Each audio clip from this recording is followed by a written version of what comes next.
Guys അപ്പോൾ ഇന്നൊരു function ഉണ്ട്. അപ്പോൾ ഒരുങ്ങി കേട്ട് നമുക്ക് ഫംഗ്ഷന് പോകാം. ഷൂ ഒക്കെ ഇട്ടിട്ട് കുറച്ച് നാളായി, അതുകൊണ്ട് തന്നെ നല്ല അലമ്പായിട്ട് ചെളിയൊക്കെ പിടിച്ചിരിക്കുകയാണ്. ഇതിപ്പോൾ ക്ലീൻ ചെയ്യാനുള്ള ടൈമൊന്നും ഇപ്പോൾ ഇല്ല. ഇപ്പം തന്നെ റെഡി ആയി പോകണം, അല്ലെങ്കിൽ ഇപ്പോൾ ഓൾറെഡി ലേറ്റായി. ഇങ്ങനെ ഇതൊക്കെ കെട്ടി വരിഞ്ഞ് വേണം പോകാൻ. ഇതാണ് എൻ്റെ പെങ്ങൾ, മൂന്നാമത്തെ ആളാണ്. സംഭവം ഇപ്പം 5:45 പരിപാടി 7 മണി വരെയല്ലോ. ഇതുവരെയായിട്ടും ചെക്കനും പെണ്ണോട് എത്തിയിട്ടില്ല. ഞങ്ങളവരെ കാത്തുക. അങ്ങനെ ഒരു 6 മണിയൊക്കെ ആയപ്പോഴായിരുന്നു ചെക്കനും പെണ്ണോട് എത്തിയത്. വേറെ എവിടെയോ ഫോട്ടോ ഒക്കെ എടുക്കാൻ പോയിട്ടാണ് ഇത്ര ലേറ്റ് ആയത്. പിന്നെ നമ്മളൊരു ഗിഫ്റ്റും കൊണ്ടായിരുന്നു വന്നത്. ഞാൻ ഗിഫ്റ്റ് കൊടുക്കാൻ വേണ്ടി ഞാൻ പെങ്ങളങ്ങോട്ട് പറഞ്ഞയച്ചു. ഞാൻ വീഡിയോ എടുക്കേണ്ടതെന്ന് ഞാൻ പുറത്തോട്ട് വന്നു. ഇതാണ് ഗിഫ്റ്റ്. ഒരു 3 ഫോട്ടോ ഫ്രെയിം ചെയ്തിട്ട് ഒരുമിച്ചുള്ളത് കൊടുത്തു. അതായിരുന്നു നമ്മുടെ ഗിഫ്റ്റ്.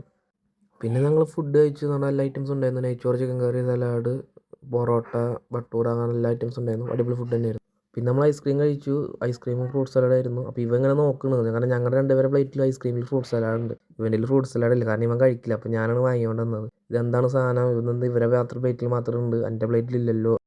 പിന്നെ അവിടെ കുറേ വെറൈറ്റി ചായകളൊക്കെ ഉണ്ടായിരുന്നു. അപ്പോൾ ഞാൻ റോസ്റ്റ് ചെയ്യാമെന്ന് പറഞ്ഞത്. സംഭവം പേര് മാത്രമേ ഗുമ്മല്ലോ, സംഭവം ഒരു ദമ്മില്ല. കാരണം സംഭവം ആയിരിക്കാൻ കൊള്ളില്ല. വല്ല ലെമൺ ടീ വേറെ എന്തെങ്കിലുമൊക്കെ പറഞ്ഞാൽ മതിയായിരുന്നു. അത്രയ്ക്ക് പറയുന്ന റോസ്റ്റ്.